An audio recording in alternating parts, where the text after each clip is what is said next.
사도 바울은 지난 시간에 자신에 대한 상황을 설명했습니다. 로마의 감옥에 있는 상황 속 그 가운데서 하나님께서 복음의 역사를 어떻게 이루고 계신가 하는 것들을, 그러면서 자기 때문에 함께 고난받는 동역자 디모데에 대해서 칭찬했고, 디모데를 다시 내가 당신들에게 좀 보냈으면 좋겠다. 그리고 당신들이 헌금을 걷어서 나에게 보내주기 위해서 전달했던 에바브로디도, 그가 여기 와서 병들어서 죽게 됐는데 난 여기서 내가 장례식 치르나 싶었는데 기도해도 하나님이 안 고쳐주셔서 근심이 있었고, 이 친구도 자기가 여기 전달하러 와서 병들었기 때문에 다시 되돌아갈 수 없으니까 거기 가족들, 교인들 다시 볼 수 없다는 것 때문에 마음에 힘들어하고, 그 교인들이 괜히 교회 시험이 될까봐, 자기 건강 문제가 교회 시험이 될까봐, 덕스럽지 못할 때까봐 굉장히 근심이 있었는데, 하나님께서 어느 순간에 그토록 밤이 맞도록 금식하고 철야하고 기도해도 안이 들어주시든지 어느 순간에 하루아침에 벌떡 일어나서 하나님께서 근심의 기도의 문제를 해결해 주셨어요. 너무 행복하고 기뻐서 빨리 당신들에게 보내겠다. 그래서 이 빌립보서를 써가지고 그 내용을 보냈어요. 그러면서 다시 계속 말하지만, 내가 감옥에 있어도 당신들 기뻐하십시오. 오히려 잘된 일입니다. 오히려 시위대 안에 복음의 역사가 일어났습니다. 계속 기뻐하라고 편지하고, 또 끝으로 또 여러분들에게 한 번 더 말하는데, 여러분 기뻐하십시오. 그리고 계속해서 기쁨의 서신, 기쁨을 강조하고 있는데, 빌립보서 전체 맥락을 보게 되면 기뻐할 수 있는 how to do, 어떻게 하면 우리가 신앙생활을 힘들지 않고 기쁘게 잘할 수 있는가 하는 것들을 가르쳐주는데, 사실은 요약하면 한 3가지 정도로 집약해 볼 수 있는데, 어둠의 영웅 사탄이 계속 우리를 공격하니까 우리에게 슬픔과 외로움과 힘듦과 불편함만, 그리고 불만과 원망만 계속 일어나게 만드는데, 이것을 어떻게 바꿔줄 수 있을까 할 때 복음에 합당한 삶을 사십시오. 그리고 또 우리에게 그리스도 중심의 삶을 사십시오.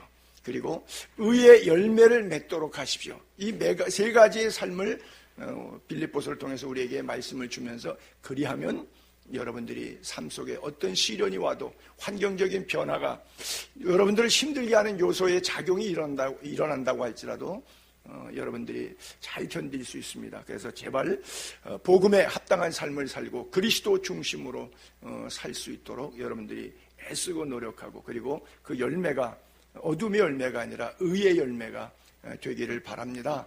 사도 바울이 그렇게 권면하고 있어요.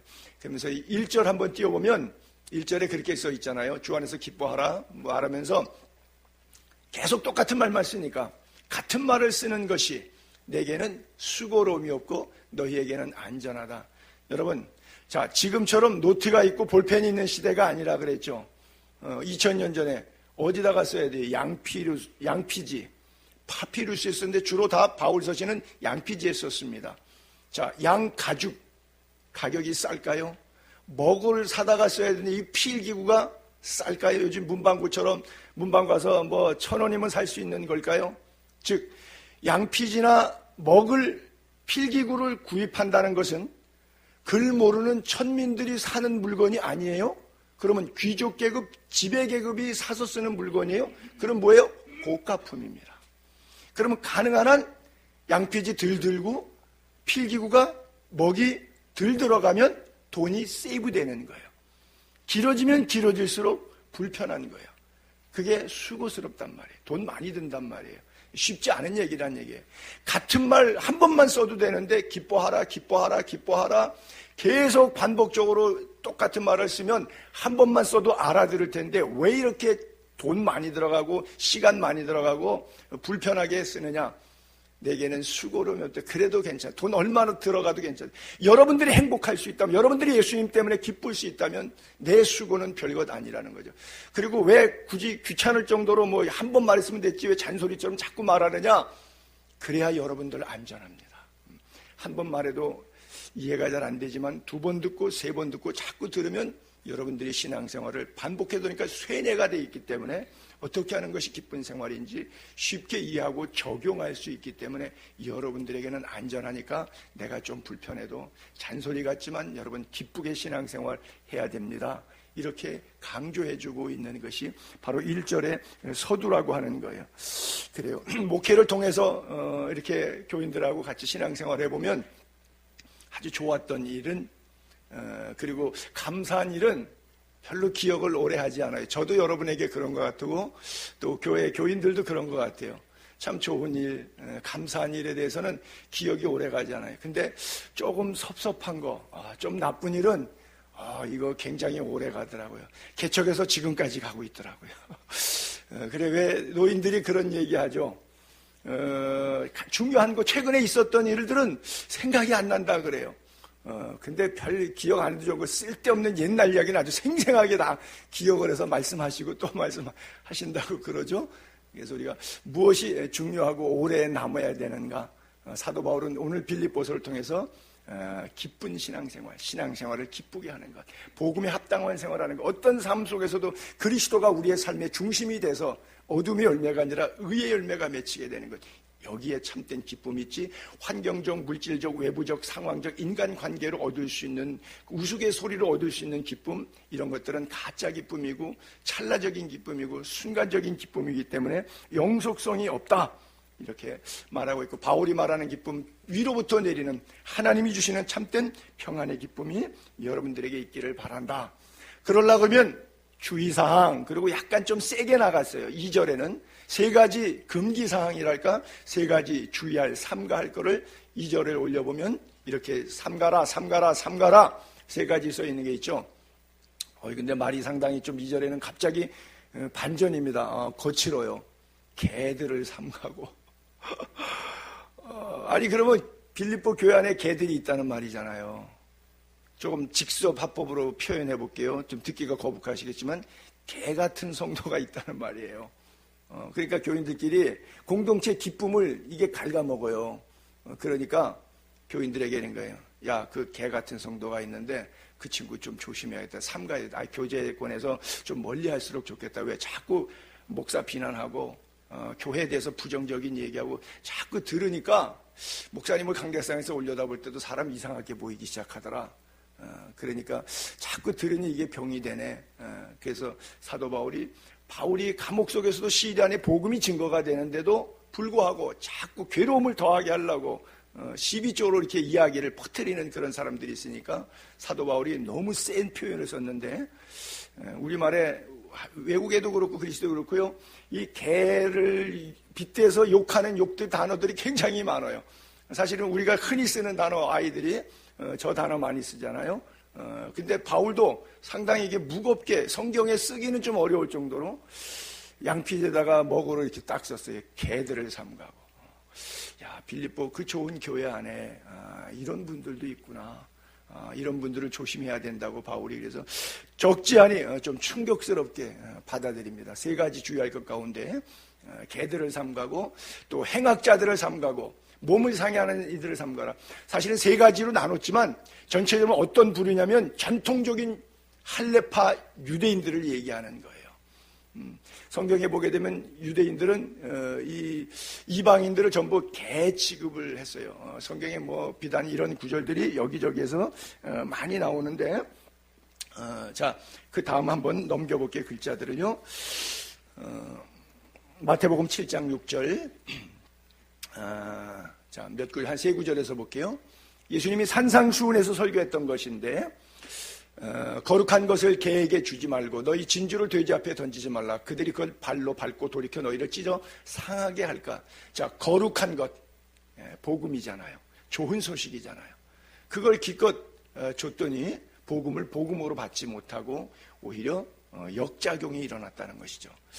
그리고 또 15장 26절에 내려가면 가나안 여인이 귀신 들린 내 딸을 좀 고쳐달라 그랬더니 예수님께서 아주 상당히 험악하게 발언하셨죠. 자녀의 떡을 취하여 개들에게 던짐이 마땅치 않다. 자녀의 떡 뭐예요? 이스라엘 유대 민족 사람들에게 주어야 될 은혜로운 복음, 이거를 이방인 가나안 여인, 가나안 7족속은 하나님의 여호와가 구약에 멸하라고 했던 족속들이잖아요. 그 가나안 여인이 왔는데 그 여인에게, 예수님에게 병 고쳐달라고 왔는데 세상에 개들에게 던지면 이 유대 사람들에게 쉽게 이해되고 뭐 당연히 통용했던 단어입니다.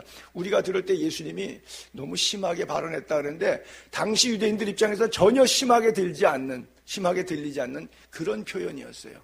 개라고 하는 단어가 갖는 개념이에요.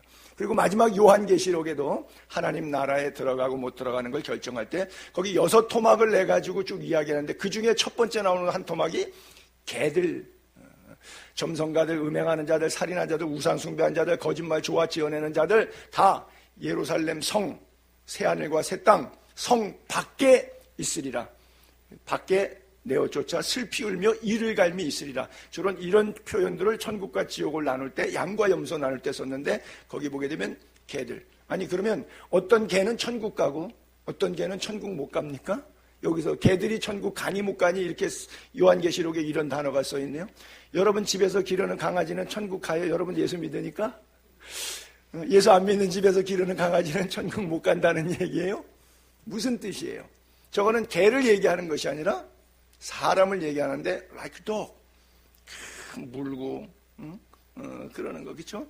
개의 특성 그러면 그냥 무는 거가 제1특성이라고 볼 수 있죠. 여러 가지를 발휘할 수 있겠지만 사람을 무는 거예요. 아주 집요하게 물고 늘어지는 거예요. 아주 부정적으로 남의 약점을 물고 늘어지는 것. 이런 교활한 신자들, 이게 어떻게 그렇게 좋은 빌립보 교회 안에 있었는지, 그래서 개들을 삼가라, 그런 표현을 썼어요.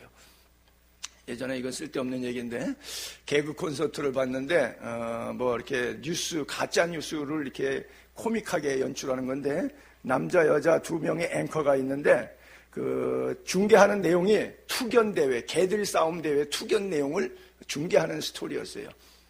그때 여자 아나운서가 남자 아나운서에게 이런 거예요. 너도 저 대회 나가봐. 그럼 뭐예요? 개라고 하는 뜻이죠. 그러니까 남자 아나운서가 화가 나가지고 착 째려봐요, 여자 아나운서를. 그러니까 여자 아나운서가 거기다가 대고 대답을 해요. 술 먹으면 되잖아. 웃지 못할 웃음이 실소가 나오는데, 사람인데 개로 표현되는 이런 그 유머스러운 이야기들이 나올 때는 바로 뭐죠? 사람을 개다 빗대는 아주 욕이죠. 굉장히 나쁜 상태를 이야기하는 것이죠. 또 행악자들을 삼가하라 그랬어요. 교회 안에 들어왔는데 선을 행하는 사람만 다 모인 공동체인 줄 알았는데 교회 안에도 악을 행하는 사람들이 있더라 그러는 거죠. 근데 이 사람들이 유대인들인데 자기 우월주의에 빠져서 그래요. 자기는 괜찮은 인간이라고 생각하는 거예요. 여러분, 아브라함의 자손들이라고 하는 거예요. 할례는 창세기 17장에 아브라함부터 시작된 거예요. 하나님이 선택한 거예요. 근데 아브라함의 역사 뿌리 족보를 뒤져보자고요. 갈대아 우르, 이방신이 팽배했던 땅에서 출신이에요. 아버지가 대라인데 직업이 뭐죠? 우상 만들어서 그거 파는 사람이에요. 쉽게 말하면 요즘 말로 하면 무당집 아들이에요. 그렇죠. 우상 제품 만들어서 먹고 사는 거예요. 잡신 섬기게 하고 뭐 신접하고 뭐 짐승과 우상 상들을 만들어서 팔아서 그걸로 먹고 살아서 자식들 밥 먹이고 교육시키는 그 아버지 밑에서 그 가풍 속에서 자라온 그 무당집 아들처럼 자라온 갈대아 우르라고 하는 것과 데라의 아들이라고 하는 것 자체가 아브라함이 그런 주제에 거듭나서 예수 믿고 축복받았는데 어느 날 갑자기 자기 족보 개구리가 올챙이 생각 잊어버린다고 다 잊어버리고 앉아갖고 남을 정죄하고 있어요. 너는 그렇지 못하니, 너는 할례 받지 못했지. 너는 우리 아브라함의 종족이 아니지. 아브라함이 얼마나 더러운 종족 집안에서 나왔는데 영적으로 아주 추하고 극악무도한 무당의 아들 출신이 뭐가 자랑할 게 있어갖고 그래 아브라함의 씨다. 이게 자랑거리입니까? 자랑거리가 아니죠. 예수 믿기 이전의 나의 삶을 돌아보면 내가 예수 믿은 이후에 다 잊어버리고 함부로 입을 놀릴 수 있는 사람이 아닌데도 불구하고 그런 사람들을 바로 행악자들이라고 표현하고 그것을 삼가하라 그랬어요. 예수님께서도 씨앗을 좋은 씨만 뿌리는데 희한하게 가라지가 나오는데 그 가라지를 뽑고 싶지만 뽑지 말라고 그러죠. 그게 뭐예요? 공존하는 거예요. 그래서 지상의 교회는 투쟁하는 교회라서 항상 교회에 문제가 있고 문제가 없는 교회가 없어요. 이 빌립보 교회도 그랬죠. 고린도 교회도 그랬죠. 우리가 갈라디아서, 에페소 계속 공부해 보지만 그 성경의 주옥 같은 교회, 바울이 개척해서 피와 눈물과 땀으로 세웠던 그 거룩한 교회들, 성도의 교제로 성령의 충만함으로 하나님의 말씀으로 뜨거운 기도 속에 은사가 충만했던 이 좋은 교회들 속에 어떻게 이런 현상들이 일어날 수 있는가라고 하는 것이죠. 신기하죠. 어둠의 영이 늘 존재하는데 추수 때까지, 주님이 다시 재림하실 때까지 가만두어라. 있는 거예요. 선인과 악인에게 비를 비춰주시는 거예요. 알곡과 갈아지는 교회에 있는데, 신기하게 갈아지는 튼실하고, 갈아지는 이게 곡식보다 조금 더 삐쭉 나와서 자기가 고개를 좀 더 쓰고 리더십을 갖고 뭔가 해보려고 하는 그런 의지가 있어요. 이 가라지가 갖는 특성이 그래요. 그래서 그것을 삼가하라고, 행악자들을 삼가라 그랬어요. 아가서에도 보게 되면 포도원을 허는 여우라고 그렇게 표현하고 있지 않습니까? 그래서 이 3장에는 3가지 주의하라고 하는 것이 바로 율법주의 교사들에 대해서 경고하는 것이죠. 그들이 그리스도를 안다고 하지만 실제 아는 것이 아닌 사람들이시죠. 반대 교리를 가르치고 있죠. 그리고 3번째 삼가하라고 했던 것이 몸을 상해하는 일을 삼가라. 성경은 사실 몸에 문신 놓는 거라든지요, 몸을 학대하는 거라든지, 몸에다가 어떤 그 살점을 띄어내는 거라든지 이런 것들을 율법적으로 레위기서에 하지 못하도록 그렇게 금하고 있습니다. 신앙 종교 행위로 몸을 자해하는 경우들도 많이 있죠. 아프리카 같은 데 가면 무속 신앙들이 그렇고요. 또 뭐 인도에 가게 되면 갈고리에다가 채찍을 만들어서 자기 몸을 막 때리죠. 그리고 히말라야 산으로 올라가는 거죠. 높은 곳에 어디 신이 있을 것 같은 그런 높은 고산지대로 올라가면서 웃돌이 벗고 노끈 끝에다가 납칼키 놔갖고는 자기 몸을 쫙쫙 때리면서 올라가죠. 찢는 거죠. 왜? 내가 죄가 많은데 이 육체를 해탈해 보겠다고. 사하라 사막 서부 아프리카 같은 데 가면 막 50도 땡볕에 모래사장 얼마나 뜨거워요. 여러분 여름에 해수욕장 가서 백사장을 갖다가 뜨거울 때 걸어보려면 발바닥 뜨겁잖아요. 그 샌들 같은 거 뭐 신어야 되잖아요.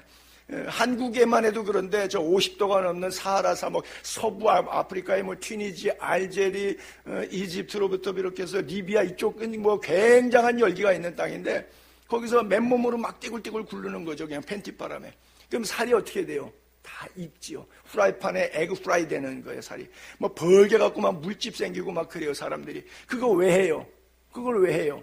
종교적인 열심 때문에 하는 거예요. 왜? 내 육체가 너무 더럽고 내가 너무 많이 죄를 지니까 이것을 좀 해결해 보려고, 구원받으려고, 해탈해 보려고, 복음을 듣지 못했으니까 이런 미전도 종족들이, 선교가 뭔지 모르는 사람들이 지구상에 아직도 50억이 있는 거예요. 75억 가운데 25억만 예수 믿고 50억은 아직 예수를 믿지 않고 있어요. 그들을 향한 우리들의 부르심도 또 하나님 앞에 분명히 있지 않는가 생각하는데, 어쨌든 교회 공동체 안에 유대인들, 특별히 자기들이 아브라함의 씨유 할례를 받았다고 해서 우월주의에 빠진 사람들이 잘못된 교리 가지고 나는 연초 타령하면서 교회를 어지럽히는데, 특별히 이걸 자랑하고 있어요. 몸을 상해하는, 여기선 특별히 할례라고 볼 수가 있는데요, 할례가 몸의 살점을 떼어내는 행위잖아요. 그래서 이것을 하지 말라. 사도 바울은 예수 믿은 다음에 예수의 이름으로 구원받는 거이기 때문에, 율법을 지켜서 구원받는 것도 아니고 할례를 받았기 때문에 아브라함의 자손이다, 그래서 이미 구원받았다라고 말할 수 없고, 할례를 받아도 지옥 갈 사람이 있으니까 살점 떼는 것 때문에 나는 이제 아브라함의 씨고 언약의 백성이고 하나님의 자녀이기 때문에 죽으면 당연히 천당 가라고 믿는 믿음은 틀린 것이라는 그 교리 때문에 믿음 생활 잘하는 사람들도 강제로 억지로 뭐해요? 율법 지키게 만들어, 할례하게 만드는 거예요. 살점 떼어내게 만드는 거예요. 그거 하지 말라는 거예요, 사도 바울이. 이거 다 빌립보 교회가 그리스 사람들, 그리스 땅인데 왜 이스라엘 유대에서 온 예수쟁이들에 의해서 교회가 이상하게 오염됐냐고 하는 것이죠. 이방인 교회 사도 바울이 말씀만으로 은혜롭게 부흥돼서 진리 안에서 잘 자유롭게 성장하고 있는데, 율법의 틀을 갖다가 유대인들이 와갖고 다른 데서 와가지고 이 교회를 어지럽히는 것처럼 이런 현상들이 있는 거예요. 자꾸 문화를 심는 것이죠. 우리 저쪽에 다니던 교회는 예배당 들어올 때 이랬어. 뭐 강대상은 신발을 벗고 올라가야 돼. 피아노는 왼쪽에 놔야 돼. 오른쪽에 놔야 돼. 뭐 이건 이래야 돼. 저건 저래야 돼. 여전도는 이래야 돼. 저 재정부는 이래야 돼. 다른 교회에서는 이랬어. 나는 전에서 이랬어. 이런 쓸데없는 유대로부터 이런 거를 가지고 와갖고 자꾸 이방인 교회, 은혜로운 교회, 에베소 교회, 빌립보 교회, 갈라디아 교회 이 교회에다가 자꾸 심어놓는 거예요. 입을 딱 닥치고 있으면 참 좋겠는데 자꾸 입이 열려갖고 지가 듣고 보고 배운 교회 살아온 전통 세월에 쩔은 문화는 있어가지고 그걸 자꾸 얘기하면 아는 척을 하는 거거든요. 자기 의를 드러내는 거거든요. 나는 신앙생활을 오래 했기 때문에 나는 당신보다 더 잘 알고 이 교회는 개척 7년밖에 안 되는데 나는 20년 30년 된 교회에서 잔뼈가 굵은 사람이니까 그 교회들은 전통적으로 이래서 부흥됐어. 이러니까 잘 되더라. 그러고 자꾸 심는데 그걸 뭘 심었느냐? 바로 이 할례를 심은 거예요. 살 좀 떼어내는 걸 심은 거예요. 잘못된 교리를 가리킨 거예요. 오늘이나 예전이나 이런 일들은 계속해서 반복적으로 있는 것이죠. 특별히 할례 이야기를 조금 하면 신약에 와서는 이것을 세례로 변해서 더 이상 세례는 해도 할례는 하지 않습니다. 그러나 구약시대는 세례를 하지 않았어요. 세례에 대한 상징적인 것이 바로 창세기 17장에 할례로 왔어요. 예수님이 오시고 세례 요한 이후부터는 1세기는 이게 중첩이 되죠. 예수님도 할례를 받고 세례 받으세요. 사도 바울도 나면서 8일 만에 할례 받고 그리고 나서 성령 세례를 체험하고 나서 또 아나니아에게 그가 세례를 받죠. 이런 식으로 1세기 때는 이게 중첩이 되는데 그러면서 사도 바울이 종지부를 찍는 거예요. 더 이상 할례는 스탑. 그래서 유대적인 전통에 있어서 유대인에게는 유대인의 모습으로 할례자에게는 할례자인 모습으로 하기 위해서 유대라고 하는 땅 지경 내에 있는 크리스찬들에게만 국한해서 당신들의 문화 때문에 예수 믿는 게 율법 어기는 것처럼 부담스럽다면 내가 여러 사람에게 여러 모습으로 내가 양보하겠다. 당신들은 세례를 받으십시오. 할례를 받으십시오.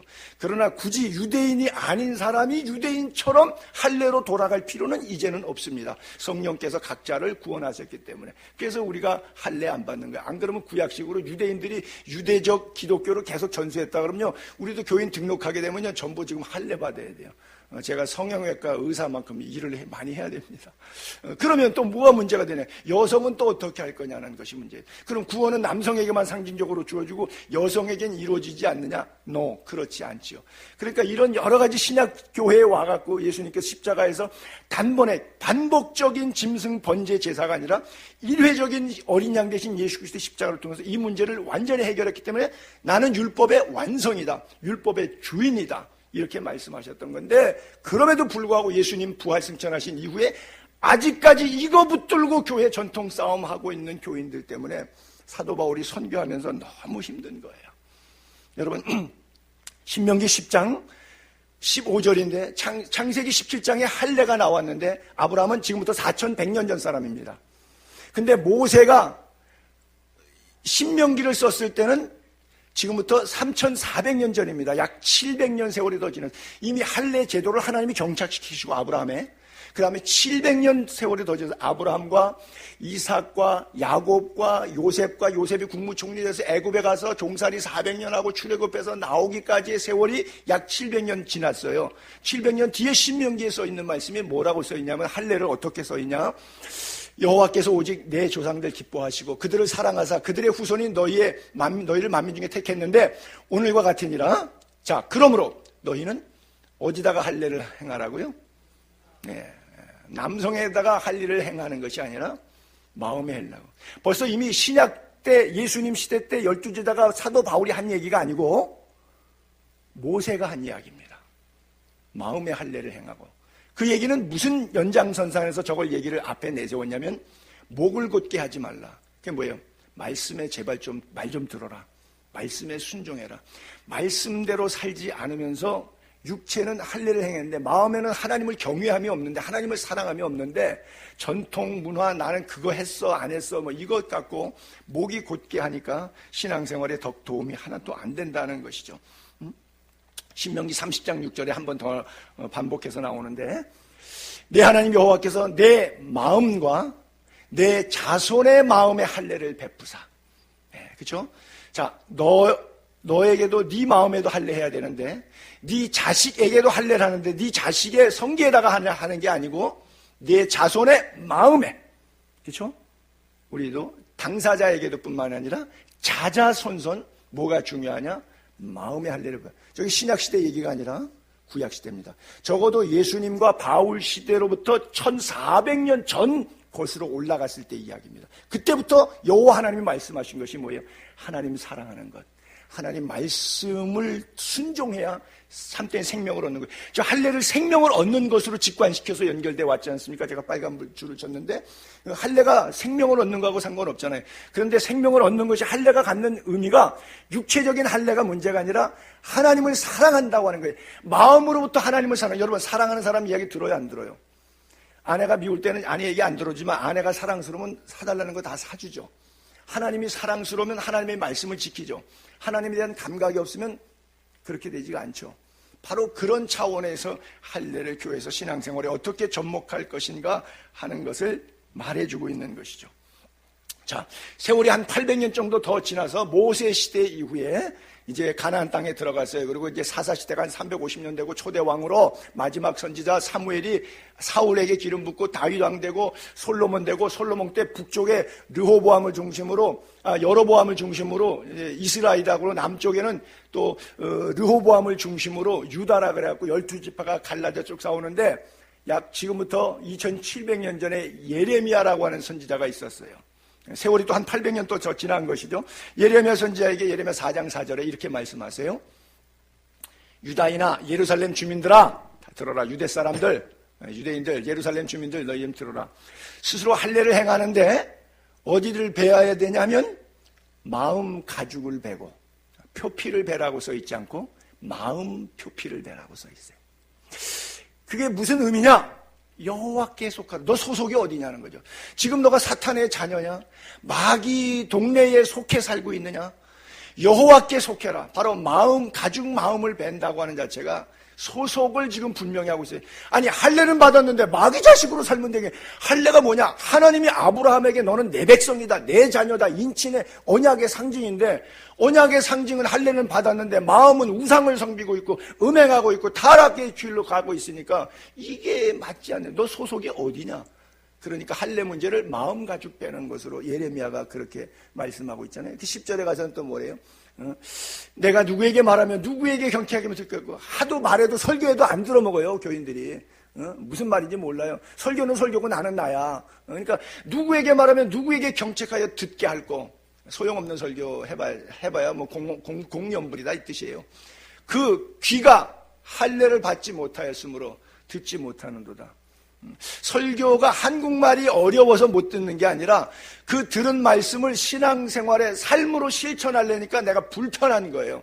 그러니까 못 들은 척하고 설교대로 말씀대로 하나님의 뜻대로 순종하지 않고 그렇게 살지 않는다고 하는 거예요. 그러니까 뭐예요? 귀가 할례를 못 받는. 아니, 할례를 귀에다가 받는 사람이 있어요? 아니잖아요. 남성 표피 베는 거잖아요. 근데 예레미야 선지자가 그렇게 표현했어요. 귀가 할례를 받지 못했다 그래요. 자, 또 한 구절만 2장 25절, 9장 25절도 한번 볼게요.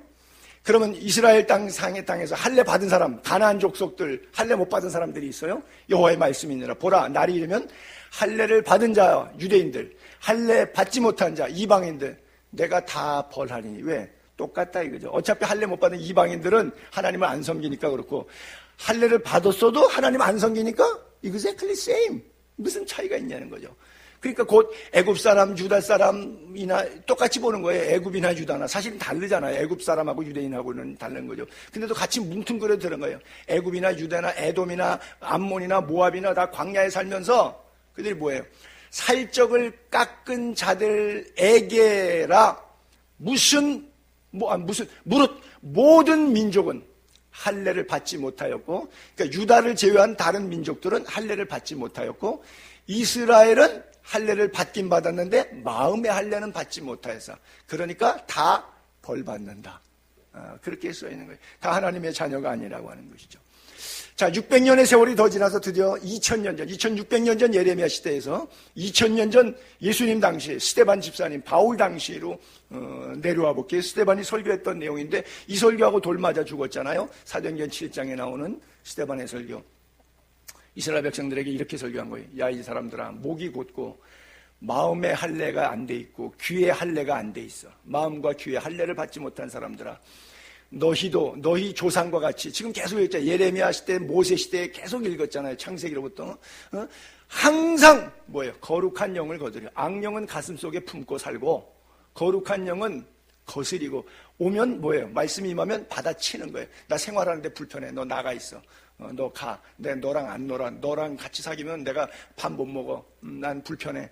못 살겠어. 항상 성령을 거스리는 거예요. 그러니까 마음에도 주님 모시지 않고 설교해도 귀가 말씀이 들려오지 않는 상태를 이야기하고 있는 거예요. 그래요.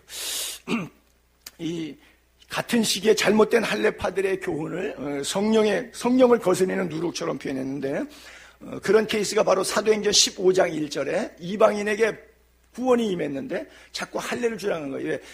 그리스, 터키, 이태리에 있는 예수 믿게 개종된 사람들도 다 할례 받아라. 그럼 너희도 구원 못 받은 거다, 안 받으면. 이렇게 얘기하는 사람들. 어떤 사람들이 유대로부터 이스라엘에서 와가지고 이야기하는데, 형제들을 가르치는데 뭐라고 가르치냐, 뭐라고 신학 강좌, 교리 강좌 설교하냐면, 너희가 모세 법대로 할례를 받지 않으면 너희 구원을 받지 못하리라, 이런 얘기하는 거예요. 이게 이제 종교 지도자회에서 사도행전 15장에 논쟁이 됐던 배경이 되는 거예요. 그래요. 아니, 터키, 그리스, 이태리 가가지고 복음을 전해서 그들도 성령 세례받고 예수 믿고 구원받았는데, 이스라엘 사람들이 그러는 거죠. 한국 사람도 일본 사람도 중국 사람도 예수 믿으면 어떻게 천당 가느냐? 예수 이름으로 성령의 능력으로 천당 가는 게 아니라 하나님의 은혜로 가는 것이 아니라 할례 받아야 돼. 하나님의 은혜가 임했어도 성령의 불이 떨어져도 할례 안 받으면 그 소용없어. 이 말이 되는 얘기냐고요. 근데 이런 교훈이 먹혀 들어간단 말이죠. 신기하죠? 목사가 설교를 진리를 선포해도 안 따르고 그렇게 안 하는데, 다른 사람이 와서 뭐 얘기하면 신기하게 따라가네요. 참 행악자들 삼가고 개들을 삼가는 사도 바울이 분노를 일으키는 거예요. 오죽하면 이 개라고 하는 단어를 썼겠어요. 그렇게 이야기하고 그렇게 선동하는 교인을 그렇게까지 표현했겠어요. 이런 일들은 우리 안에도 늘 있는 것이고, 주님 오실 때까지 있는 거예요. 들을 수 있는 자는 듣게 되기를 바랍니다. 사도 바울이 설교할 때도 그랬거든요. 자, 그래서 로마서의 2장에 사도 바울이 로마 교인들이, 이거 이방 교회잖아요. 자, 이렇게 표현해요. 예를 이렇게 드는 거예요. 내가 율법을 행하면, 그러니까 할례도 받고 말씀대로 순종했어요.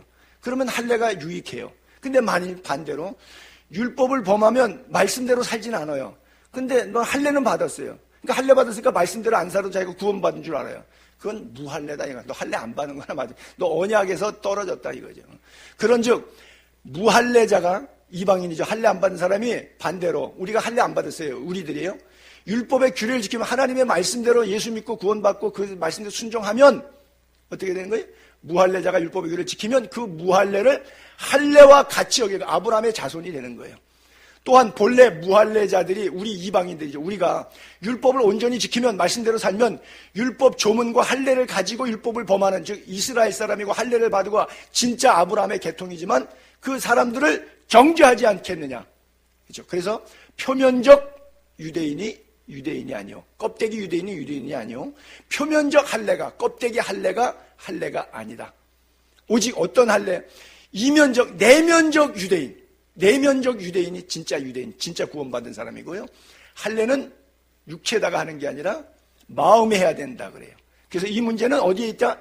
영에 있자, 성령에 있지, 영의 지배 속에 있지. 육에, 할례가 육에다 하잖아요. 그러니까 영적인 문제에 결탁되어 있는 것이지, 이 할례가 육의 문제, 율법의 조문에 있는 것이 아니라 사도 바울이 이 얘기를 하고 있는 거예요. 즉 내가 지금 성령의 지배를 받고 신앙생활 하느냐, 육신의 지배를 받고 신앙생활 하느냐 하는 것이 중요한 것이지, 나 교회 다닌 지 몇 년 됐어, 나 몇 년도 몇 월 며칠 날 어느 교회 누구 목사님한테 세례받은 사람이거든, 세례증서 들고 있어. 여러분 세례증서 갖고 있는데 세례증서 갖고 천국 갑니까? 못 가요. 그거 좀 죄송합니다만 아무 의미가 없어요. 그냥 요식행위에 불과해요. 장로 안수패, 목사 안수패 이거 가지고 올라가서 하나님 앞에 제가 목사 거들랑은요? 아니요. 아무 상관없어요. 지옥 가는 거예요. 주의 이름으로 선지자 노릇하고 주의 이름으로 귀신 쫓아내고 주의 이름으로 권능을 행했는데도 나는 너를 도무지 모르느라 슬플며 이를 갈지 미칠 정도로 밖에 내쫓기고 마는 거예요. 그래요. 자, 3절에 보게 되면 그래서 세 가지 삼가할 것과 반대로 해야 될 것이죠. 진정한 할례파라면 육신의 할례가 아니라 영의 할례, 율법 조문의 할례가 아니라 성령의 할례를 받은 사람의 삶이라면 어떻게 되냐?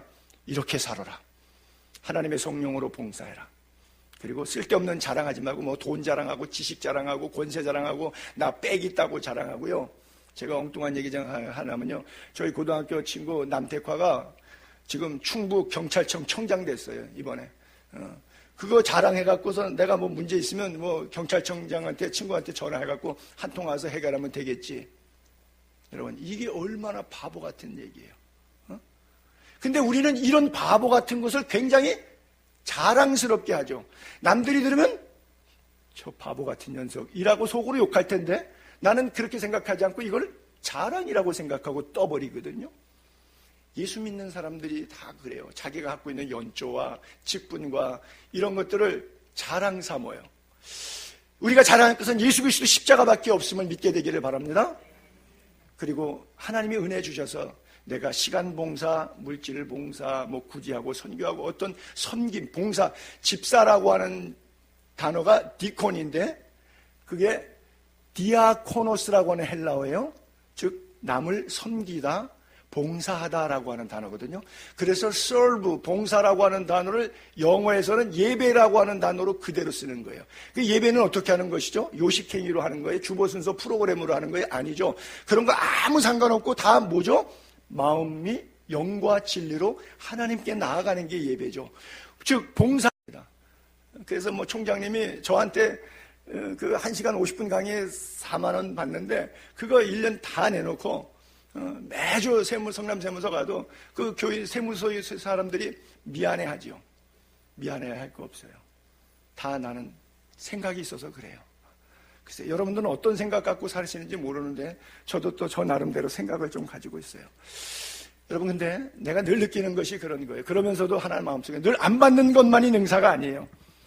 인생의 주인이신 예수 그리스도 앞에 하나님 앞에 우리의 주어진 허락된 은사, 탈란트, 삶과 물질을 여러분들이 낭비하지 않고 하나님 앞에 쓸 수 있다면 쾌락으로 범죄하는 데 쓰지 않고 주의 영광을 쓸 수 있다면 선한 일에 부유하게 사용해서 여러분들이 하나님 앞에 섰을 때 나나 여러분이나 마지막 날이 있을 텐데 그날 제가 하도 달달 볶아서 여러분들이 하나님 앞에 큰 상급 받았다 하면 그때 가서 저한테는 살해할 거예요. 지금은 저한테 좀 툴툴거리시겠지만 이렇게 얘기해서 여러분 오해는 하지 마세요. 아까도 어떤 분이 저한테 봉투를 갖고 와가지고 그리스 다녀오시는데 집시들 빵 사주라고 또 뭐 이렇게 봉투를 주시더라고요. 참 감사해요. 이 설교하면 여러분들이 또 너도 나도 없이 또 봉투 찾으러 다니시는 거 그것을 유도하기 위해서 제가 드린 말씀 아닙니다. 그래요. 진정한 할례파가 뭐가 할례파냐 하는 면에 있어서 사도 바울은 너무 안타까운 가슴을 갖고 있었어요. 왜? 이 땅의 삶이 다가 아닌데, 이 보이는 것이 다가 아닌데, 보이지 않는 영적 세계에 대해서 눈을 뜨고 살았으면 좋겠는데 제가 비유해서 지금 연도로 측정한 것처럼 800년을 더 산들, 800억을 더 가진들 무슨 소용이 있냐고 그런 거예요. 무슨 의미 있는 삶을 살겠냐 그런 것이죠. 예수 믿기 전에는 그것이 최고였었습니다. 그것이 모든 것이었었습니다. 삶의 생명이었습니다. 그러나 예수 믿고 나니까 물질이 환경이 상황이 모든 것이 아니었고 참 생명이 예수 그리스도 안에 있음을 깨닫게 된 거예요. 우리 교회가 작지만 늘 기도하기를 빌라델피아 교회처럼 적은 능력을 가지고도 예수의 이름을 배반하지 않고 큰 역사를 이루는 입에 다윗의 열쇠를 가지시고 예수 그리스도의 말씀의 검이 있는 그런 교회. 그렇죠? 우리 교회가 한 달에 외부에 8개 미자립 교회들 국내 8개 해외 선교지를 돕는데 토탈액이 170만 원. 여러분들 호주머니에서 매월 연간이면 얼마예요? 또 한 4,500만 들어갔는데 4,500만 원 들어갔는데 이번에도 1년에 한 번 질그릇 교회 목사님 20여 명의 목사님 네 분들은 교통비, 선물비, 책값에서 숙식에다가 전부 대접해가지고 너무너무 행복한 가슴을 가지고 왔는데 우리 교회가 할 수 있는 건 아니에요. 한 500명 정도 규모가 되는 교회도 잘 하지 않는 일들이에요. 근데 하나님께서 왜 나에게 그 일을 자꾸 하도록 감동을 주시고, 기도하면 목회나 교인들이나 신방이나 더 잘할 일이지 쓸데없이 바깥으로나 돌아다니는 일에 대해서 이렇게 마음 감동 주시는지. 저도 어떤 때는 신학교 강의도 안 나가고 성남세무서도 안 나가고 뭐 대외적인 활동도 금하고 좀 목회에 좀 집중하고 신방을 좀 더 많이 해야 되겠다 마음속에 그러고 앉아서 교인들 이름 불러가면서 기도하면 기도하다가 기도가 또 삼천포로 빠져요. 그래서 23년 동안 또 이게 집시촌에서 놀아먹던 구실이 있어갖고 이게 또 제 버릇이 걔가 제 버릇 못 준다는 식으로 또 나오는구나. 우스갯소리로 그런 생각도 해봐요. 여러분, 우리 교회 형편에서 상반기 하반기 선교 지원하고 집시 선교 나갔다 오고 중국 선교 나갔다 오고, 물론 나의 일이 아니라고 생각합니다. 있으면 하고 없으면 못하는 거예요. 그래요. 그래서 저는 생각하는 것이, 우리 교회가 건축교회로서의 건축을 갖고 있지는 않지만 천국에 가면 우리 교회는 어마어마한 건축을 했다, 저는 그렇게 믿고 있어요. 여러분들이 이 일에 전부 다 기쁨으로 동참해 주신 분들이지, 이거 억지로 하면 못합니다. 왜? 시험 드니까요. 늘 좌충우돌하고요. 자원함과 즐거움으로 하는 은혜가 있게 되기를 바라는데, 성령이 시키면 순종하는 거예요. 봉사하다가 시험 드는 경우가 대부분 뭐예요? 내가 하기 때문에 시험 드는 거예요. 아까 3절에 쓰는 것처럼 성령을 따라 힘주시는 대로 봉사하고, 자랑은 예수 그리스도만 자랑하고 십자가만 자랑한다면 절대 시험 들 일이 없죠. 여러분, 교회 왜 나오시죠? 절 위해서 나와주시는 것이잖아요. 그렇죠? 여러분, 헌금 왜 하시죠? 저 사례비 받아야 되니까 여러분 헌금 해주시는 거잖아요. 저 때문에 나오시고 저 때문에 돈 내시는 거잖아요. 그렇잖아요. 그러니까 내가 이쁘면 헌금을 좀 잘하고, 내가 미우면 헌금 안 하시고 그러시는 거 아니에요? 여러분, 교회 그래서 옮기시지 않으셨어요? 그래요. 과거에 그러셨고 또 내일도 또 그렇게 하실 거고요. 그래요.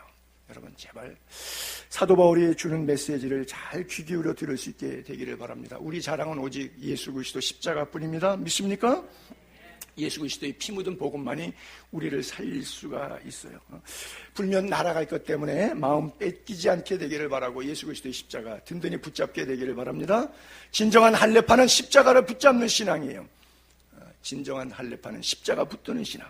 그래서 계속 읽었지만 육체의 할례가 아니라 마음의 할례를 행하는, 그래서 우리가 할례파라고 사도 바울이 말하는 것은 우리가 바로 천국 시민이고 천국 갈 사람이기 때문에 언약의 백성이고 하나님의 자녀다라고 하는 것. 무슨 얘기냐면, 우리가 육체를 신뢰하지 맙시다.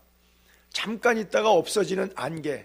베드로 사도가 그랬잖아요. 인생을 표현할 때 아침 이슬처럼 사라지는 안개라고요. 그렇죠? 들의 풀의 꽃, 영광이 잠깐 있다가 없어지는 것까지, 그게 인생이라고요. 그렇죠? 그렇기 때문에 그것 의지하지 말고, 그것 신뢰하지 말고 예수만 신뢰하자 그랬잖아요. 그래서 만일 누가 자기 육체 가지고 교회 안에서 연조 타령, 직분 타령, 공로 타령 이런 거 하면, 오케이, 나도 한번 해볼까? 나는 더욱 그래. 너보다 내가 더 하면 더 하지, 너 해. 내가 너보다 못 따라갈 게 하나도 없어. 그런 식으로 얘기하는데, 똑같은 말을 고린도 교회에서도 한 적이 있어요. 우리 고린도전서 11장에 보게 되면 제가 중간을 이렇게 커트해서 18절부터 23절까지 볼게요. 여러 사람이 육신을 따라 사는, 고린도에는 잘난 사람이 많아요. 견유학파의 철학이 성행했던 곳이고요. 미술 양식에 있어서 도리안식, 이오니안식, 코린트식 그러면 고린도 미술은 미술의 백미예요. 아주 하이라이트입니다. 고린도 운하라든지요, 뭐 고린도의 항구 도시, 모든 길은 로마로 통한다고 하는 시절에 고린도가 갖고 있던 위상, 전 세계 가장 아름다운 미의 여신 비너스, 아프로디테의 주격신으로 섬겼던 데가 고린도고요. 뭐 돈이 엄청나게 많았던 데가 고린도예요. 그렇기 때문에 고린도 교회도 할 말이 많은 사람, 좀 잘난 척하는 사람이 꽤 많이 있었죠. 여러 사람이 육신을 따라 자랑하는 거죠. 나도 자랑해보겠다 그러면서 하는 얘기가, 그들이 히브리인이냐? 나도 그렇다. 이스라엘인이냐? 나도 그렇다. 아브라함의 후손이냐? 나도 그렇다. 그리스도의 일꾼이라고 떠들어대냐? 정신없는 말 하거니와. 좀 야지하는 그런 표현들은, 이거 미친 소리 하고 있네, 그런 뜻이에요. 정신없는 말 하거니와 나는 너보다 더하다, 더욱 그러하다, 그러고 있어요. 근데 사실은 저 구절을 뒤에는 안 올렸는데 저렇게 써있고, 그 23절 이후에 그리고 나서 내가 부득불 자랑한다 그러면서 쭉 나오는 이야기가 뭐냐면, 내가 예수 때문에, 복음 때문에 수고도 많이 하고 옥에도 많이 갇히고 매도 많이 맞고 아주 죽을 뻔했다. 동족의염, 강도염, 강해염, 파선하는 배에서 뭐 먹지 못하고 자지 못하고 뭐 이런 얘기들이 저 구절 뒤에 쫙 나와요. 그러면서 내가 부득불 나의 약한 걸 자랑한다 그래요. 말이 좀 앞뒤가 안 맞는 거예요. 처음에 너희들 자랑해? 그럼 나는 더 자랑할 거 있어. 그리고 저 자랑거리를 쭉 쓰더니 그 다음에 엉뚱한 얘기예요. 그러면서 부득불 나는 약한 것 자랑하겠다. 그리고 자기가 고난당하던 것을 자랑해요. 근데 여러분 고민해 보세요. 곰곰이 생각해 보세요. 뭐가 진짜 자랑한, 저게 자랑거리가 아니에요. 자, 하나님의 심판대 앞에서 생각해 봅시다. 드라마틱하게. 하나님의 심판대 앞에서 내가 입 열어서 주절거리고 자랑하는데 나 시브닌이고 이스라엘 사람이고 아브라함의 후손이고 그리스도의 일꾼입니다. 하나님이 들으시고 그걸 자랑이라고 들어주시겠어요? 근데 이런 자랑은 될 거예요. 내가 그리스도를 위해서 옥에 갇히고 매 맞고 수고하고 먹지 못하고 자지 못하고 고생을 했던 것, 이런 것들을 하나님 앞에 쭉 열거하면 하나님이 기뻐하실까요? 안 기뻐하실까요? 기뻐하시죠. 진짜 자랑이에요. 그러니까 우리가 생각하는 개념 속의 자랑이 성경적인 자랑하고는 차이가 나도 너무 다른 거예요. 바울이 저걸 자랑하고 있어요. 그래서 나도 육체를 쉴만하다. 누구든지 만일 다른 사람이 육체를 쉴만한 생각하면 나는 더욱 그러한 사람이다 그랬어요. 사실 여러분, 육체는 선도 아니고 악도 아니에요. 늘 여러분 이해하다시피 칼이라고 하는 것이 정숙한 가정주부의 손에 들어가면 이 식칼은 가족 식구들의 건강을 책임지고 입맛을 돋구고 아주 맛있는 요리를 만들어내는 최고의 1등 공신이 칼이에요. 부엌칼, 식칼. 근데 못된 사람 손에 들어가면 도대체 몇 사람을 찔러 죽이는지 몰라요. 몇 사람의 생명을 이 세상에서 끝내버리는지 몰라요. 묻지마 살인, 그래서 횡단보도 건너가다가 뭐 8명을 찔러 죽이고 12명을 찔러 죽이고 뭐 이런 거 가끔 가다가 뉴스에도 보지 않습니까? 여러분들의 경우라고 상상을 해보세요.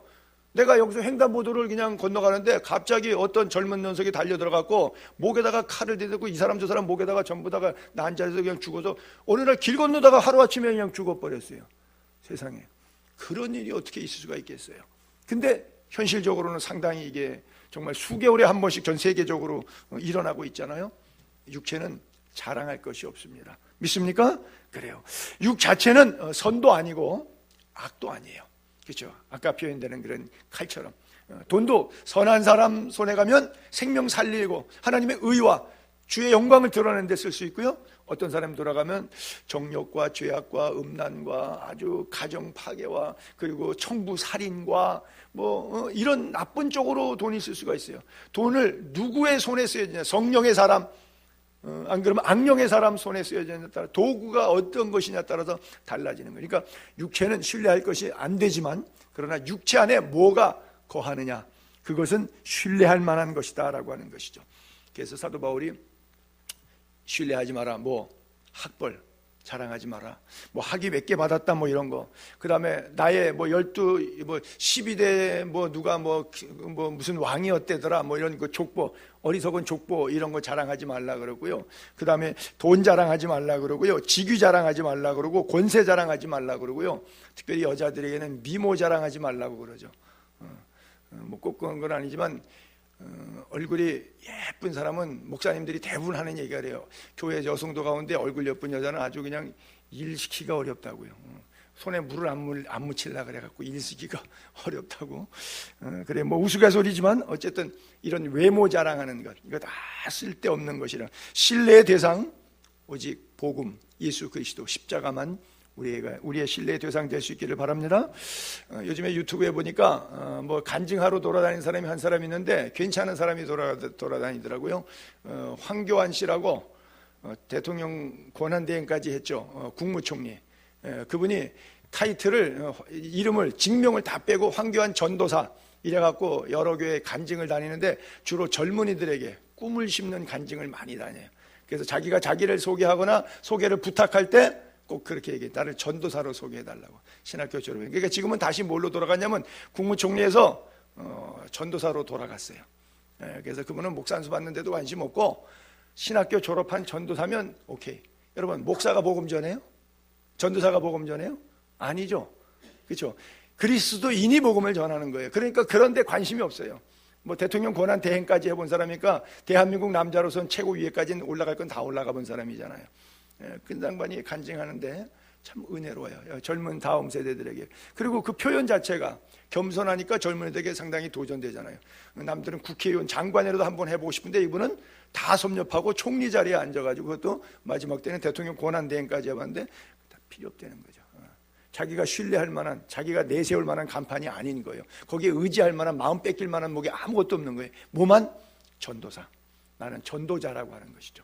강단에 서서 복음을 외치고 젊은 세대들을 복음으로 끌어안고 복음에 대한 비전을 주는 것, 그것을 아주 기쁘게 이야기. 이게 진짜 전도자예요, 그렇죠? 진짜 전도자의 삶이에요.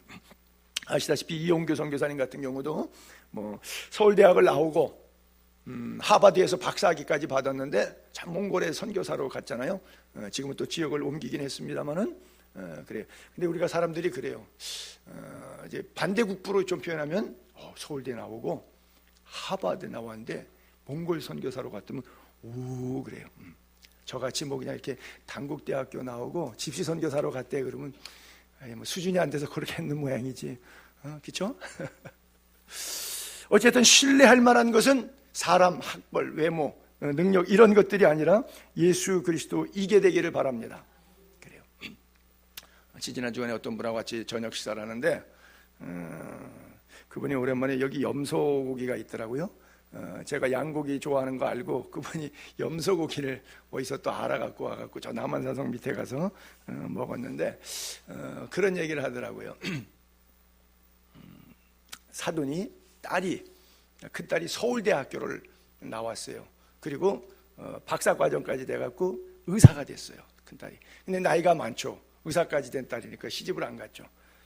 근데 사돈 속상한 얘기를 들었는데 그 사돈이 딸하고 의절했대요. 관계를 끊었대요. 너 이제 집에 들어오지도 말고 나 죽을 때까지 너 안 본다고.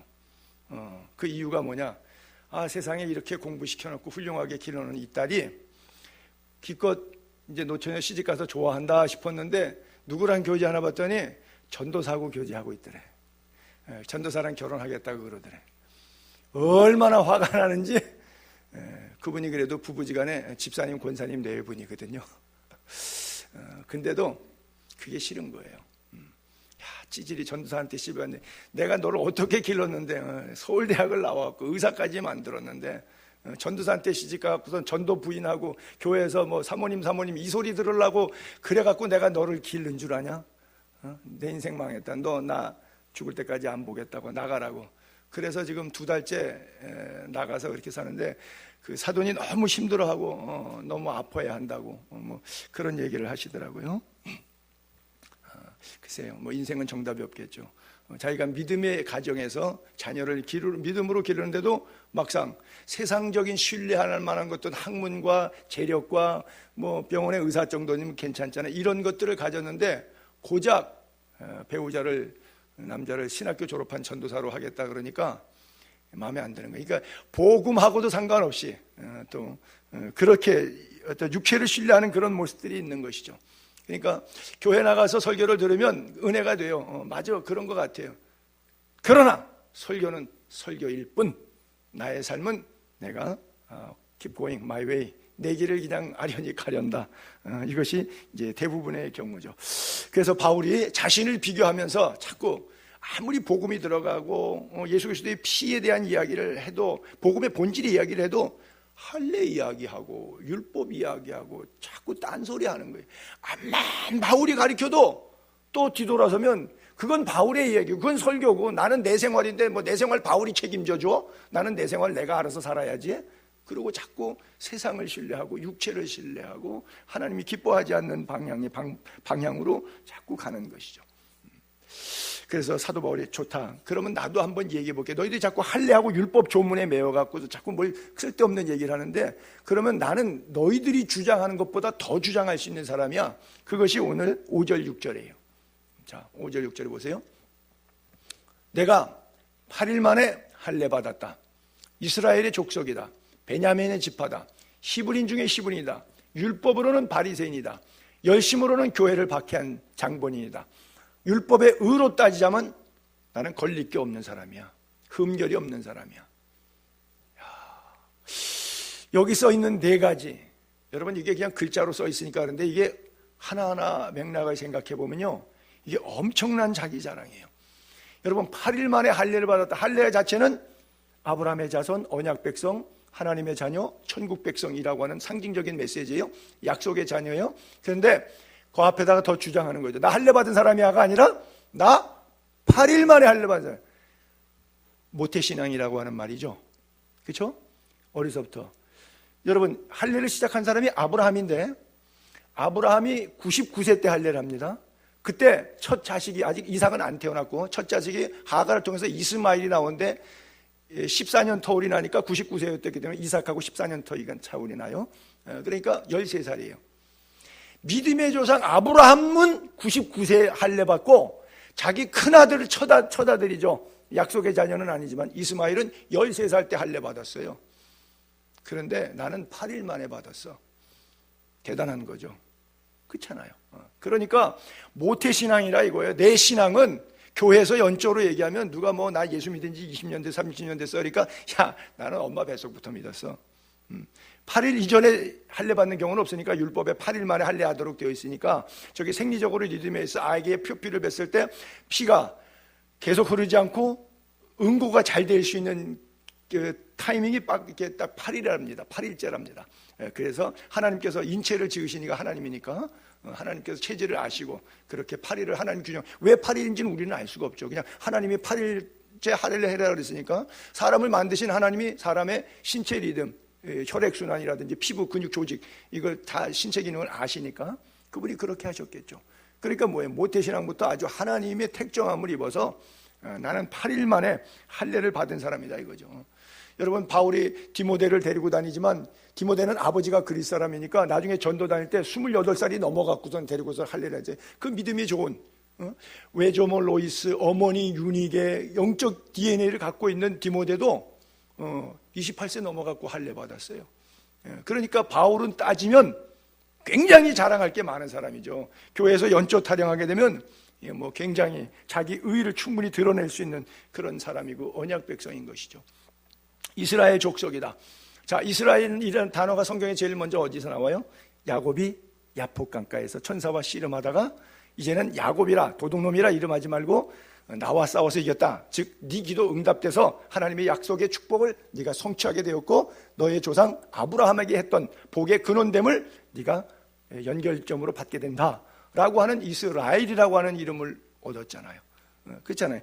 야곱의 12지파 이름 하나님이 주신 이름이에요. 나는 이스라엘 족속이요. 그러면 다른 사람은 다 부모가 이름 주지만 나는 이름이 하나님으로부터 온 이름이요. 이래 봐도 이스라엘 족속이요. 이 대단한 의미를 갖고 있죠. 또 베냐민 지파라 그러죠. 여러분 이스라엘 땅 가나안 땅에 들어와서 땅을 분배하기 시작했을 때 하나님께서 특별히 모리아산, 시온산, 다윗 성전이 있는 즉 솔로몬 성전이죠. 그 예루살렘 지역에 분배받은 족속이 어디에 바로 베냐민 지파잖아요. 그래서 거기서 16km의 베들레헴, 거기 다윗의 동네라 그러죠. 예수님이 나신 곳이잖아요. 그 영역 전체가 베들레헴을 포함해서 예루살렘 중심 시온산, 올리브산 다 해갖고 누구 땅이에요? 베냐민 땅이에요. 그래서 사사시대 때 분배받아갖고 마지막 사사 사무엘이 첫 번째 왕을 세울 때 베냐민 지파에서 왕이 나왔어요. 누구예요? 사울 왕이에요. 땅이나 인맥이나 지연, 학연, 혈연 하듯이 땅에서나 그 속에 사람에서나 베냐민 지파는 우두머리 중에 우두머리와 같은 상징적인 메시지를 갖고 있으니까 그냥 우리가 베냐민 뭐 레위 지파도 있고 유다 지파도 있고 뭐 시므온 지파도 루벤 지파도 있는데 뭐 그 베냐민 지파가 so what 그래서 어쨌다는 거냐 우리가 잘 모르면 그렇게 쉽게 넘어가기 쉽지만 아니에요. 나 베냐민 지파요라고 하는 말 자체는 이스라엘 민족 가운데는 초대 왕을 배출한 예루살렘 지역을 하나님께서 땅을 분배할 때 자기들이 가위바위보에서 나눠 가진 게 아니라 하나님의 지정해 주신 영역이었기 때문에 하나님의 섭리 가운데 예루살렘을 갖고 있었던 그리고 그들의 영역 속에 베들레헴이라고 하는 도시에서 예수 그리스도가 탄생하게 된 그런 엄청난 땅이 바로 베냐민 지파의 것이라고 하는 것이죠. 여러분 불임절의 역사가 바로 에스더에 나오는데 거기 에스더하고 모르드게가 바로 어느 종족 사람이에요? 저 베냐민 지파 사람이에요. 바벨론의 포로로 붙잡혀갔어요. 자, 아하수에로 왕입니다. 아하수에로 왕이 그 당시에 성경에 에스더 1장 1절에 보게 되면 그 땅 아하수에로 왕, 그러고서 땅 영역 인도에서부터 구수까지 127도를 다스리는 왕이니라 이렇게 써 있거든요. 여러분, 인도 대략 지도 이해하시는 분들은 인도, 구수는 어디예요? 리비아죠. 그러면 아시아 쪽 인도에서부터 뭐 스탄, 우즈베키스탄, 키르기스탄, 카자흐스탄 하는 이런 중앙아시아, 터키, 키르 쪽으로 넘어와서 우랄 알타리아 산맥 이쪽으로 다 넘는 거죠, 좌측으로. 그래서 중동 다 하고, 이란, 이라크 땅, 시리아, 레바논, 이스라엘 땅 다 하고, 그 다음에 어디까지 와요? 이집트하고 옆에 리비아까지. 그리고 도가 몇 개 있다고요? 127개 도가 있어요. 127개 도. 대한민국에 도가 남한에 몇 개 있어요? 8개 있어요. 8도. 근데 지금 그 말했던 구수 땅, 인도 땅 사이에 127개 도를 다스리는 왕이에요. 그 왕의 부인이에요. 왕이 머리면 부인은 목이라 그러죠. 머리를 돌리는 부인이라 그러죠. 그거 누가 했냐? 베냐민 지파에서 에스더가 했어요. 모르드게가 그 2인자로 올라갔지 않습니까? 하만을 물리치고. 그게 불임절의 사건이잖아요. 여러분, 이 지파가 갖고 있는 베냐민이라고 하는 이름이 갖고 있는 것은 이스라엘 민족 가운데는 아주 부러운 귀족이고, 앞서갔던, 머리가 있고 똑똑하고 잘생기고 아주 괜찮은 엘리트 집단을 이야기하고 있는 거예요. 시브리인 중에 시브리인이요. 시브리는 한국말로 번역하면 강을 건넌 자, 갈대아 땅의 유프라테스 강 쪽에 살다가 하란을 통해서 가나안 땅으로 하나님의 부름 받아서 창세기 12장에 아브라함이 오게 되는데, 그 아브라함이 어디서 왔느냐? 아브라함이 가나안 땅 사람이 아니라 강을 건너왔다. 히브리라고 하는 강 건너온 사람들이라고 하는 얘기입니다. 그게 바로 유프라테스 강, 티그리스 강, 그 사이, 강과 강 사이 평원에 바로 메소포타미아 문명이 일어났던 그 지역이죠. 함무라비 법정이라고 우리가 세계사 시간에 주로 배우는데, 그 지역의 출신인데, 거기서 따고 와서 아브라함이 온 다음부터는 아브라함의 자손들은 어떻게 결혼을? 자기 집안끼리 하잖아요. 그러니까 리브가 결혼시킬 때도 자기 몸종 엘리에셀을 통해서 어디 가요? 집안의 식구가 가서 데리고 와야 된다고, 혈맹 가운데 데려오기로 가지 않아요. 그때 리브가 데려오잖아요. 그러니까 시브리인 중에 시브리라는 것은 쭉 내려오면서 예수님 족보에도 보게 되면 이렇게 기생 라합도 들어오고 모압 여인 룻도 들어오고 막 이렇게 마태복음 1장에 들어오는데, 바울은 전혀 피가 섞이지 않은 정통 히브리인이에요. 집안에 누구도 혼혈하지 않았어. 그냥 그대로 장자 계열 내려오듯이 식구끼리, 가족끼리, 혈연끼리, 민족끼리만 결혼했던 그 씨를 그대로 받고 나왔기 때문에, 그 어떤 유대인이나 유대사회에서도 보면 그 혼혈족들이 널어 있거든요. 근데 그런 혼혈족 주제에 네가 지금 유대하고 할례 율법 얘기하냐? 너는 그런 소리 하지 마. 나는 히브리인 중에 히브리야. 나는 피도 외세하고 안 섞인 사람이야. 저 같은 경우도 외세 섞인 거죠. 왜? 손씨가 장씨나 왕씨나 이런 거 전부 다 외세에서 들어온 성이지 한국의 고유한 성은 아니거든요. 그러니까 나 같은 사람도 저런 식 표현으로 히브리인 중에 히브리인 이런 말 못해요. 근데 지금 바울은 지금 그런 얘기를 하고 있어요. 자기는 히브리인 중에 히브리인이다. 율법으로는 바리새인이다. 가말리엘 문화의 최고의 바리새인 스승 가운데 가말리엘이라고 하는 사람인데, 거기서 공부를 해갖고요, 성경 시대에 가장 성경을 잘 지키는 사람은 바리새파였었습니다. 이것을 글로 읽고 학문 체계화하는 것은 잘한 것이 사두개 서기관들이었고요, 이것을 실생활로 그대로 흔들리지도 않게 잘 지켜서, 즉 일주일에 이틀, 수요일 금요일 날은 금식합니다. 심지어 부부지간에도 금욕합니다. 11조, 제가 그러죠, 길거리에 가다가 미나리 나물 쑥 캔 것에 그람 달아갖고 그거서도 11조, 모든 소득의 완전한 11조를 드렸던 사람들이 바리새파 사람들이에요. 안식일 칼같이 지키죠. 절기 칼같이 지키죠. 금식 칼 같은 사람들이죠. 모든 면에 있어서, 종교 계율에 있어서 성경에 움직이지 않고 그대로 지키려고 살았던 사람들이 바로 파리세이스라고 하는 거예요. 이게 뭐예요? 구별, 성별, 그런 뜻이에요. 파리세이는 구별되다라는 뜻이에요. 바리새인이다. 우리는 너희처럼 안 살아. 성경이 써 있으면 성경 믿는 사람이라면 성경대로 살아야지, 성경 믿는다 그러고서 네 식으로 사는 게 그게 무슨 성경 믿는 사람이야. 우린 너희하고 달라. 그래갖고 말씀을 고수했던 파가 바로 이 바리새파거든요. 그러니까 율법, 모세오경, 토라에 의하면 자기는 바리새인이라고 하는 것이죠. 열심으로는 교회를 박해하고, 그 당시 교회는 나사렛 괴수, 이단, 예수라고 하는 사람을 믿었죠.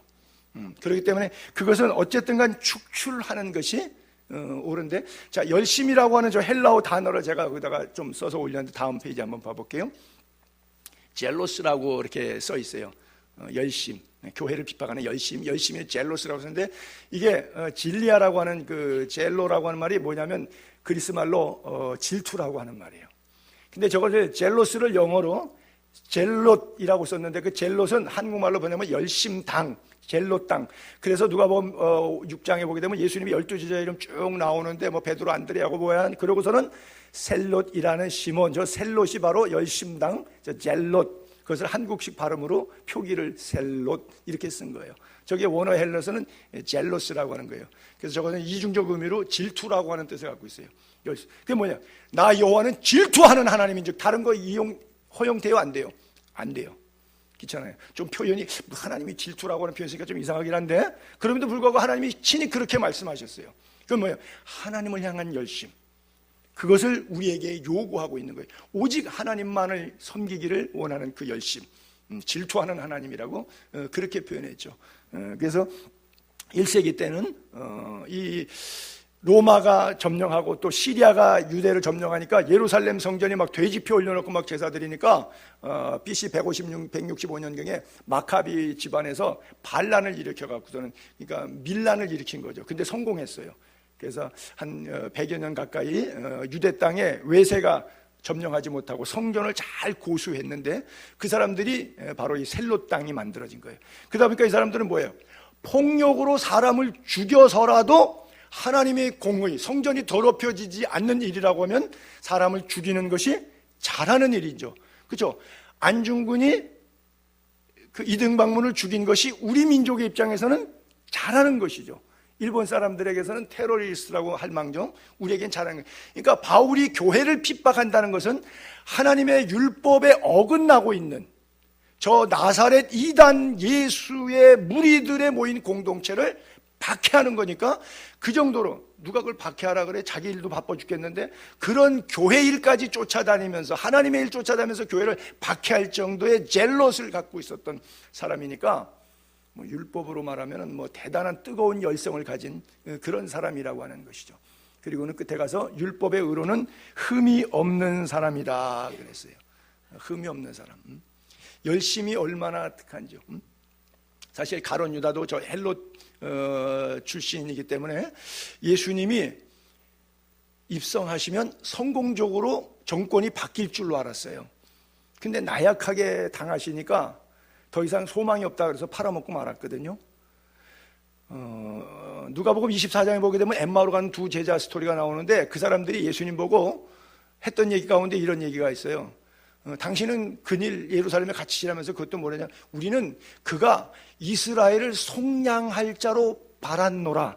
근데 안 됐다 이거. 그러니까 로마의 학종으로부터 이스라엘을 민족 지도자로, 또 독립 해방자로 해서 우리들의 지금 한일 합방처럼 로마로부터 당하고 있는 억압과 서름과 종교적 경제적 핍박으로부터 우리를 속량해 줄, 끄집어낼 민족 해방의 지도자로 그렇게 생각했는데, 딱 하고 로마를 이기지 못하고 로마 군인에 죽어버렸다. 그러니까 우리가 뭐 더 이상 할 거냐, 집에나 가야지. 그리고 돌아갔다고 이렇게 써 있어요. 우리는 그가 이스라엘 속량할 자로 바랬다는 뜻이 바로 이제 그런 거예요. 저런 총체적인 열심과 율법에 대한 의의가 굉장히 가득했던 사람들인데, 결국 하나님의 의의는 아니라고 했던 것이 사도 바울이. 그러니까 그런 걸로 따지면 나는 흠이 없다. 흠결이 없는 사람이. 율법의 의로 따지니까 도저히 없다. 근데 자, 저 얘기를 자기 자랑하는 유대인들 박살내려고 사도 바울이 의도적으로, 나는 너희들 볼까 그런 식으로, 너희들이 자랑하는 식으로 따지면 나는 너희들 볼까 더 자랑할 게 있어 라고 하는 식으로 저희 쭉 얘기했는데, 그러면 저 얘기를 딱 들은 유대인들이 기가 죽었을까요? 정말이네, 나보다 더 센 사람이네. 그럼 내가 졌으니까 저 사람 말 잘 듣고 율법 주장하지 말고 복음으로 따라야지, 이랬을까요? 아닌 거 여러분들도 짐작하시겠죠. 그렇죠. 사람의 고집, 감정, 이건 내려놓는다는 것이 참 어려운 얘기입니다. 그러나 바울이 이런 이야기를 하는 의도는 뭐냐면 바로 그 마음을 읽어내는 것이죠. 이걸 유도해내는 것이죠. 예를 들어서 제가 쉽게 다시 이렇게 표현해 볼게요. 역으로. 성도님들, 제가 손영삼 목사가 여러분들이 보실 때는 어떤지 몰라도 성경적으로는 전혀 흠이 없는 목사입니다. 전혀 성경적으로 제가 흠 없게 살고 있습니다. 이렇게 얘기하면 교인들이 아이고, 또 목사님 강대상에서 뻥치고 있네. 어떻게 사람이 죄인인데 뭐 성경적으로 다 흠 없이 살아. 아이, 그래도 우리가 몰라서 그렇지. 목사님 뭐 하나님 보실 때 눈으로 이렇게 되면 그게 뭐 문제가 투성이지 뭐. 목사님이 뭐 하나님이 하나만 이렇게 뻘거벗겨 놔도 창피해서 강대상에도 못 쓸 목사님이 뭐 주제 뭐 또 그딴 소리 해. 그렇게 이해하실 거예요. 바울이 바로 이걸 의도해낸 거예요. 저렇게 쫙 자랑하면서 나 흠이 없거들랑. 그러니까 자기들 흠 없다고 남의 흠 싸잡아갖고 욕하고 비난하는 유대인들, 할례와 율법의 조문에 매달려 사는 사람들이 자기보다 더 세게 나오니까 나는 흠도 없다 이놈들아, 뭐 이런 식으로까지 나오니까 그래 당신 흠 없어요 그러고 항복하는 게 아니라 자기들의 모습을 역거울로 되돌아보는 위치. 그렇게 말하면 안 되지. 흠이 있는 사람이 남의 흠을 탓할 수는 없잖아요. 뭐 들보를 가지고 뭐 겨자씨를 뭐 이렇게 들보 가진 사람이 티끌을 가지고 나무랄 수는 없잖아요. 뭐 똥 묻은 개가 겨 묻은 개 나무란다고 뭐 그럴 수는 없잖아요. 바로 사도 바울이 의도하고 싶었던 건 이런 거예요. 성경은 끊임없이 인간론을 이렇게 말하고 있죠. 구약 시편에서부터 보게 되면 의인은 없나니 하나도 없다. 깨닫는 자도 없다. 하나님을 찾는 자도 없다.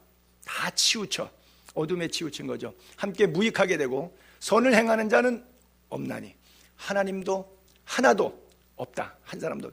그들의 목구멍이 고작해봐야 열린 무덤이고 혀는 속임을 말하는 것뿐이고 입술에는 독사의 독이 있고 그 입에는 저주와 악독만 들어가 있어요. 그 발은 피 흘리는 데 빠르고 파멸, 고생이 그 길에 있고 평강의 길은 알지 못해. 그들 눈앞에는 뭐가 있냐? 하나님이 두려움이 없다는 것이죠.